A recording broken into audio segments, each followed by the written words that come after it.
এই ঢ্যাঁড়স তো আপনারা অনেকবার অনেকভাবেই বানিয়ে খেয়েছেন, কিন্তু একবার আমার এই পদ্ধতিতে এই ঢ্যাঁড়সের সবজিটি বানিয়ে দেখুন। খেতে এতটাই টেস্টি হবে যে যারা ঢ্যাঁড়স খেতে পছন্দ করে না তারাও দেখবেন চেয়ে চেয়ে খাবে। আর একঘেয়েমি সবজি খেয়ে দেখবেন আমরা অনেক সময় খুবই বিরক্ত হয়ে যাই, কিন্তু এই সবজি যদি আমরা একটু আলাদাভাবে বানাই তাহলে দেখবেন খেতেও ভালো লাগে আর মনে হয় আবার দ্বিতীয়বার সবজিটি বানাবো।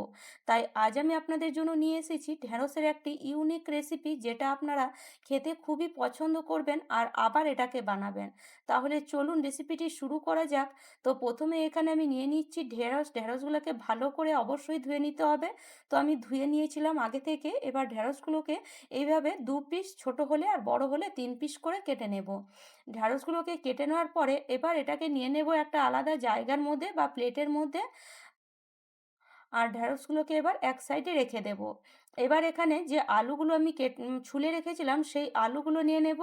আর আলুগুলো এইভাবে পিস করে নেব। দেখুন খুব বেশি কিন্তু পিসটা ছোটও করছি না, আবার খুব বেশি বড়ও করছি না। ঠিক এরকম লম্বা করে আলুগুলোকে আমি পিস করে নিচ্ছি। আলুগুলোকে একটা প্লেটের মধ্যে তুলে নেব আর আলুগুলো অবশ্যই ধুয়ে নিতে হবে।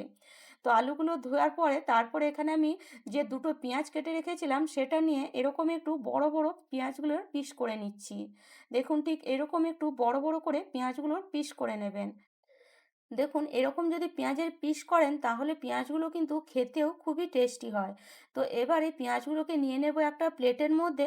তো সব জিনিস আমাদের কেটে একদম রেডি। এবার গ্যাসের মধ্যে বসিয়ে দেব একটা প্যান আর তার মধ্যে দিয়ে দেব কিছুটা পরিমাণ বাদাম। বাদামটাকে কিছুক্ষণ ধরে ভেজে নিতে হবে একটু হালকা কালার আসা পর্যন্ত। এবার এখানে অ্যাড করে দেব কিছুটা পরিমাণ তিল। তো মোটামুটি ২ চামচের মতন এখানে আমি সাদা তিল দিয়েছি। তিলটাকে কিছুক্ষণ ধরে বাদামের সাথে ভেজে নেব। এবার এখানে দিয়ে দেব ১ চামচ পরিমাণে গোটা মৌরি, ১ চামচ পরিমাণে গোটা ধনে, ৩ থেকে ৪ টে শুকনো লঙ্কা। এবার সব মশলাগুলোকে ভালো করে এই বাদাম আর তিলের সাথে কিছুক্ষণ ধরে ভেজে নিতে হবে। দেখবেন খুব সুন্দর একটা গন্ধ ছড়িয়ে যাবে। তো এবার এখানে দিয়ে দেব আদা আর রসুন। তো মোটামুটি ১০ থেকে ১২ পিস রসুন আর কিছুটা পরিমাণে আদা নিয়েছি। তো সব জিনিসগুলোকে আবার কিছুক্ষণ ধরে ভেজে নিচ্ছি। এবার এখানে ভাজার পরে দুটো কাঁচা লঙ্কা আপনারা চাইলে দিয়ে দিতে পারেন বা স্কিপ করতে পারেন। সব জিনিসগুলোকে এবার আবার ১ থেকে ২ মিনিট ধরে খুব ভালো করে ভেজে নিতে হবে। তো দেখুন সব জিনিস আমার খুব ভালো মতন ভাজা হয়ে গেছে মশলাগুলো। এবার মশলাটাকে ভালো করে ঠান্ডা করে নেব। গ্যাসের মধ্যে এবার কড়াই বসিয়ে দিয়ে দেব তেল। তো এখানে আমি সাদা তেল ইউজ করছি, আপনারা চাইলে সর্ষের তেলেও এই সবজিটি বানিয়ে নিতে পারেন। এবার এই তেলের মধ্যে দিয়ে দেব কিছুটা পরিমাণ মৌরি আর কিছুটা পরিমাণ জিরে। আর তার সাথে এখানে দিয়ে দেব কেটে রাখা আলু আর কেটে রাখা পেঁয়াজটা। আলু আর পেঁয়াজটা গ্যাসের ফ্লেমটা হাইতে করে কিছুক্ষণ ধরে ভেজে নিতে হবে। তো গ্যাসের ফ্লেমটা হাইতে রেখে আলু আর পেঁয়াজটাকে কিছুক্ষণ ধরে নেড়ে তারপরে এটাকে মোটামুটি ৩ থেকে ৪ মিনিটের জন্য ঢাকা দিয়ে দেব, যাতে আলু আর পেঁয়াজটা একটু নরম হয়ে যায়। তো মোটামুটি ৪ মিনিট পরে দেখুন আলু আর পেঁয়াজটার কালারটা কিন্তু অনেকটাই চেঞ্জ হয়ে গেছে। গ্যাসের ফ্লেমটা কিন্তু আমি হাইতেই রেখেছি। দেখুন পেঁয়াজের কালারটা এখন চেঞ্জ হয়ে গেছে, তার সাথে আলুর কালারটাও। এবার এখানে আমরা দিয়ে দেব যে ঢ্যাঁড়সটা কেটে রেখেছিলাম সেই ঢ্যাঁড়সটা।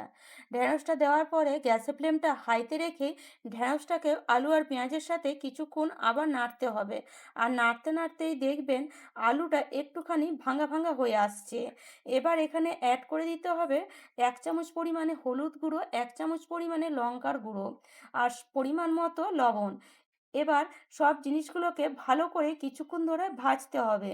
ঢ্যাঁড়স, আলু আর পেঁয়াজ গ্যাসের ফ্লেমটা এই সময় মিডিয়ামে করে দিতে হবে আর কিছুক্ষণ ধরে ভাজতে হবে। দেখবেন আলুগুলো আস্তে আস্তে কিন্তু ভেঙে যাচ্ছে, পুরো কড়াইতে আস্তে আস্তে লেগে যাচ্ছে। আর এই কড়াইতে যে লেগে যাচ্ছে এর জন্যই কিন্তু এই রেসিপির টেস্টটা খুবই ভালো আসবে, যখন এই কড়াইয়ের যে হালকা হালকা পোড়ার যে আলুর মানে যে আলুগুলো আপনারা ছাড়াবেন দেখবেন খেতে খুবই টেস্টি লাগবে। তো ওটা ভাজা হোক ততক্ষণ এই যে, যে মশলাটা আমরা মানে ভেজে রেখেছিলাম সেটা এবার মিক্সিতে দিয়ে ভালো করে পেস্ট বানিয়ে নেব। মানে আধভাঙা করে। তো দেখুন পেস্টটা আমি বানিয়ে নিয়েছি, আপনাদেরকে দেখাচ্ছি পেস্টটা কেমন তৈরি হবে। ঠিক আধভাঙা আধভাঙা করে পেস্টটাকে বানিয়ে নিতে হবে। দেখুন ঠিক এইরকম। খুব বেশি কিন্তু আপনি মিহিন করিনি আর এখানে একদমই কিন্তু জল ব্যবহার করা যাবে না। এটাকে সাইডে রেখে এবার আলু, পেঁয়াজ আর যে ঢ্যাঁড়সটা আমরা ভাজতে দিয়েছিলাম সেটা চেক করে নেব। দেখুন অনেকটাই কিন্তু ভাজা হয়ে গেছে। ঢ্যাঁড়সের যে ল্যালল্যালে ভাবটা সেটা কিন্তু একদমই চলে গেছে। এবার এখানে যে মশলাটা আমরা বেটে রাখলাম সেটা এখানে অ্যাড করে দেব। আর এবার এই মশলার সাথে ভালো করে এই সব জিনিসগুলোকে আবার কিছুক্ষণ ধরে ভেজে নেব। তো এইভাবে নেড়েচেড়ে মোটামুটি আবার ১০ থেকে ১২ মিনিটের জন্য এটাকে ভেজে নিতে হবে। গ্যাসের ফ্লেমটা এই সময় মিডিয়ামে রেখেই ভাজবেন। দেখবেন আলুটা আস্তে, আস্তে কিন্তু একদম ভেঙে যাবে আর এরকম মসলার সাথে খুব ভালো করে কিন্তু কোট হয়ে যাবে। আর এতেই কিন্তু এই ঢেঁড়সের রেসিপিটি খেতে খুবই টেস্টি লাগবে। তো দেখুন একদম খুব ভালো মতন ভাজা হয়ে গেছে।